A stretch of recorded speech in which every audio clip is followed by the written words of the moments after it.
জিলহজ মাসে চাঁদ ওঠার পরে চুল দাড়ি এবং নখ কাটা যাবে কি না? খুব সুন্দর একটি প্রশ্ন। জিলহজ মাসের চাঁদ ওঠার পরে চুল দাড়ি নখ কাটা যাবে কি না? এর উত্তর হচ্ছে এটাই যে মুসলিম শরীফ এবং তিরমিজি শরীফ এবং নাসাই ইবনে মাজার মধ্যে হাদিসটি বর্ণনা করা হয়েছে।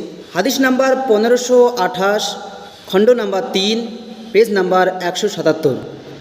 উম্মে সালমা রাদিয়াল্লাহু তাআলা আনহা হতে বর্ণিত, নবী পাক সাল্লাল্লাহু তাআলা আলাইহি ওয়াসাল্লাম বলেছেন, যে ব্যক্তি জিলহজ মাসের চাঁদ দেখল এবং তার কোরবানি করার ইচ্ছা রয়েছে তাহলে সে যেন নখ এবং চুল না কাটে।